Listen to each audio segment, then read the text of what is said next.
Hello guys, welcome to the channel Phone1. In today's video, we are going to check is the Nothing Phone 1 worth buying in the Flipkart big billion sale.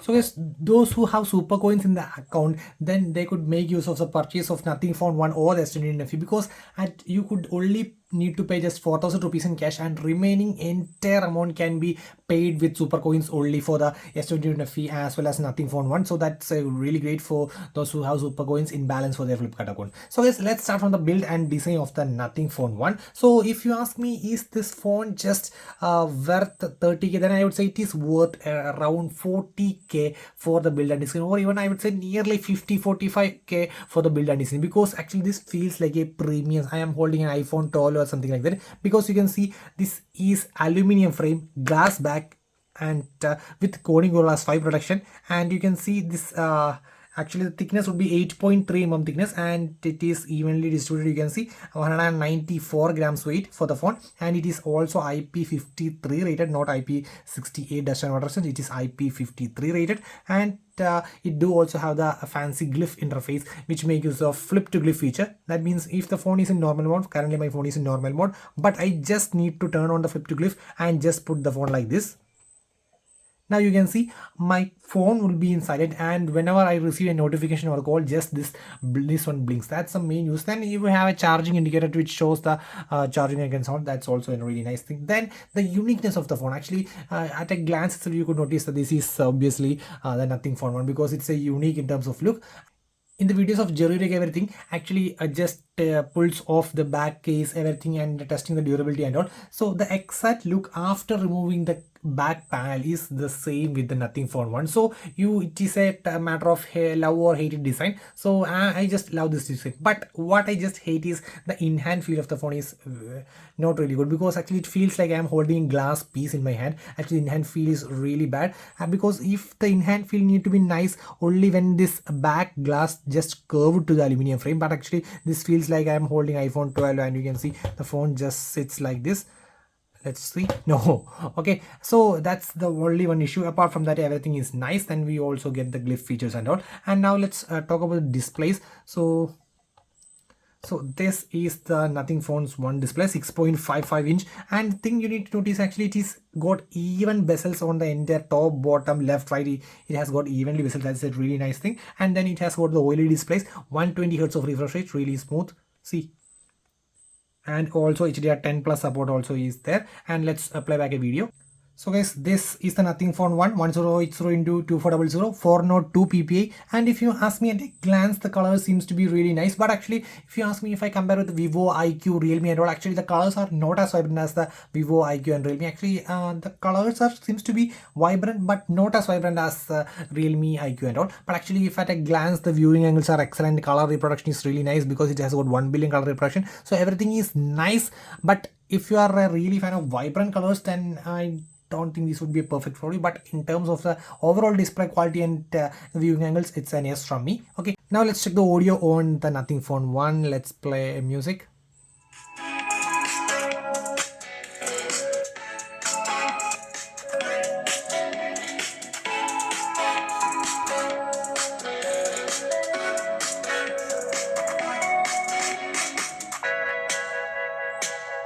Okay, cool. So I would say it's a really nice stereo speakers. I'm not saying this is really loud or something like that. Not worth mentioning the hype, but still it's got really nice amount of loudness, stereo effect quality. Everything is overall, it's a really nice audio experience.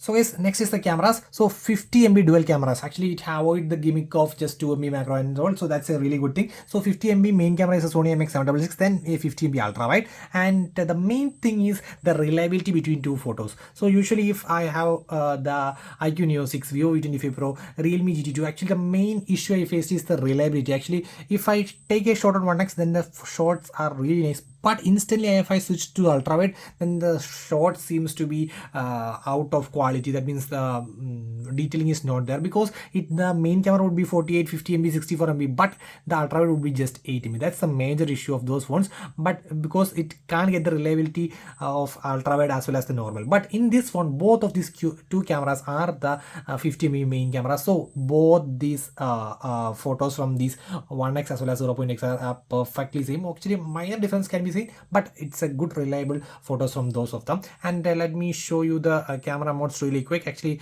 here we are getting the video mode, and you can see 4K 30 fps option is available, and for the 1080p at 60 fps, we can see the stabilization option. Okay, is there. Then the photo portrait modes, and you can see few options, filters options available over there. And then apart from that, we have the more mode over there. We can see macro, expert mode, as well as that means pro mode for the aperture, ISO, white balance and all. And apart from that, let's check what else do we get over there.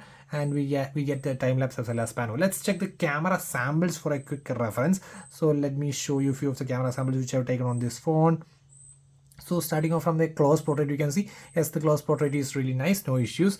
And then let me take, so this is the photo of the vehicle in the portrait mode. And the one thing I need to say, the same thing which I spoke about the IQ Neo 6, the Vivo V25 Pro, as well as the Realme GT2, the colors are doesn't seems to be vibrant. Actually the car, this maintains a natural tones.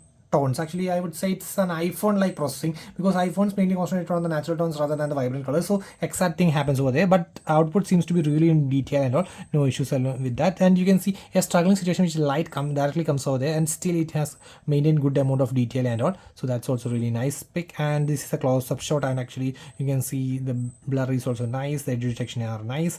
And then another shot, that's also nice, good details. And this is the 50 MB mode. You can see how much does it close without losing any details, so this doesn't get pixelated, so that's also really nice. And let's check few more ones. So this, you can see another photo, and same thing, the colors are not really sharp or vibrant, but it's a really nice I+1 one. And regarding the front selfie cameras, you can see it's fine for me. You can see that in the portrait mode and the normal mode, it takes good selfies. Okay, and I think a light whitening is done, something not harsh, but a light whitening is done, but not seems to be an issue regarding the front camera. And so regarding the, let me show you the front camera video stabilization. And you can see the front camera video stabilization is not that good, because you can see some shakes on this location. Apart from that, the stabilization is fine, and the audio quality is perfect. But in terms of the front camera vlogging and all at 1080p at 30 fps, I won't recommend, because actually if you are walking, then you could get minor shakes and all. And apart from that, it's fine. And regarding the rear camera video stabilization, that would be not an issue, so I would show you really quick. So you can see if I run really fast, then only it get a few shakes. Apart from that, the rear camera video stabilization is perfect with the Sony MX766 with the OIS. And then you can see few macro shots, which I didn't think that it's really nice, but it's just okay. So you can see just okay shots. And then some another shots which is also nice. And some in this struggle situation, it faced some minor issues, but actually the source was directly hit to the camera. And this is an ultra wide shot which taken really nice. You can see stunning amount of detail. And another one. So in overall, in terms of the camera, I would say that I do like the camera, but in terms of the stabilization, the front camera stabilization is not great. Rear camera stabilization is perfect.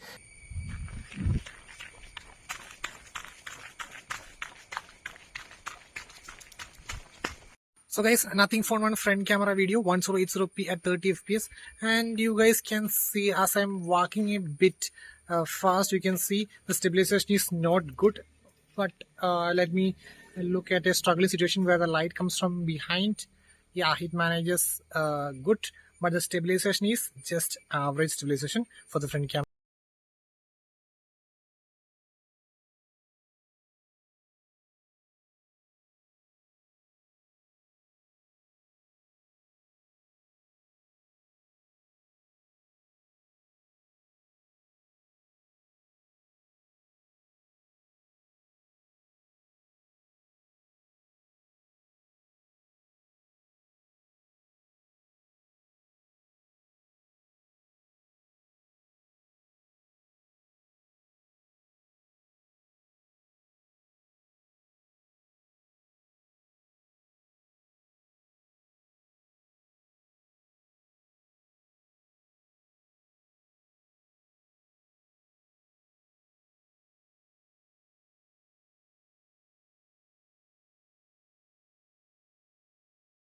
regarding the camera, I would say it is not as vibrant as the other competitors over there. But actually, if you're really into the natural looking color tones, then this would be a perfect one for you. Okay, and also I faced an issue in the front camera video resolution. The rear camera video resolution was fine, but the front camera was not that fine. And now let's look at the processors. So it has got the Snapdragon 778G Plus, which we can see in the 20K segment. So that's a bad thing, but actually it is well optimized. You can see the Antutu scores over there. It's 5,47,000. In terms of CPU, it has got 1,55,000, GPU 1,68,000, memory 1,00,000, UX 1,90,000, and just 5 degrees Celsius is being hyped in the Intel process from 34 to 39, and 3% the battery is dropped. And regarding the storage, it has got 58K in terms of the storage. You can see the read and write speeds over there. Read is 26K, write is 16K, random access is 15K. So overall, I do recommend this phone only to the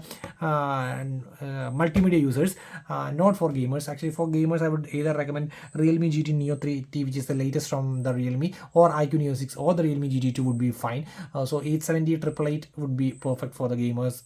And if you ask me about the warm issue of the phone, I would say that in the indoor, if I play games up for about 30 minutes, then the phone gets warm. Apart from that, no issues. But if I get the phone to the outdoor with the camera on, then the phone gets really warm. So these are the two scenarios. But actually, I wouldn't say this as an overheating issue, but it's just a matter of warm, and actually it gets cooled also really quick.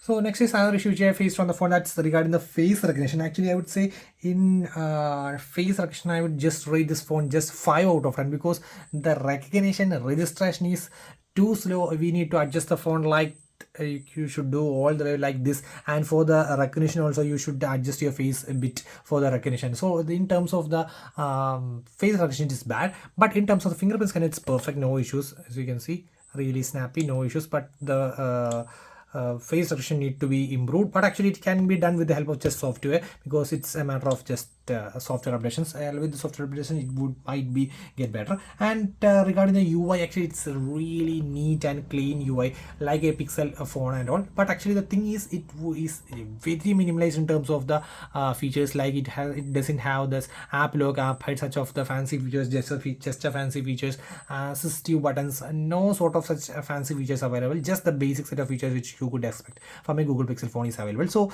that's if you're really into the stock Android, then this is a perfect one.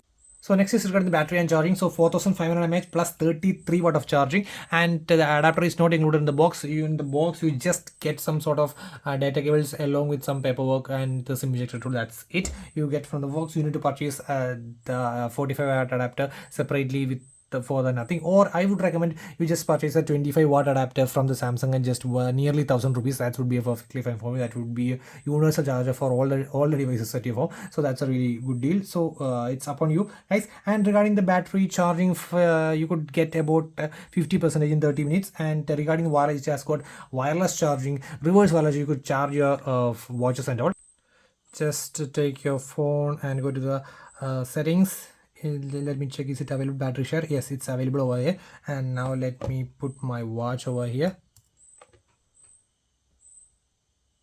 See, you can see it's charging, so that's really nice. And you could also get this glyph type in there too. So that's it regarding the Nothing Phone 1. So if you ask me a commentator, then I would say Pixel 6a versus Nothing Phone 1, then I would obviously say that just select the Nothing Phone 1, because the Pixel 6a just got 60 Hz of refresh rate, whereas this guy got 120 Hz of refresh rate. Also the Pixel 6a has got CG3 versus this guy has got CG5 on the front as well as on the back. And on the back, the Pixel 6a has got plastic back, and the processor, actually the processor gets really warm on the Pixel 6a, especially regarding the camera usage as well as gaming. The phone gets really warm, actually almost reach a temperature around 45 degrees or something. So I wouldn't recommend that phone for the camera as well as gaming usage. But in terms of the camera, it's better than the Nothing Phone 1. And it also, the Pixel 6 has also got the slower charging if you compare with this guy. And now regarding the main question, is it worth buying in the Flipkart Big Billion Sale? Then if you are not a gamer, then it's a perfect value for money in the Flipkart Big Billion Sale. So guys, that's all for today. Signing off, it's Phone Mania.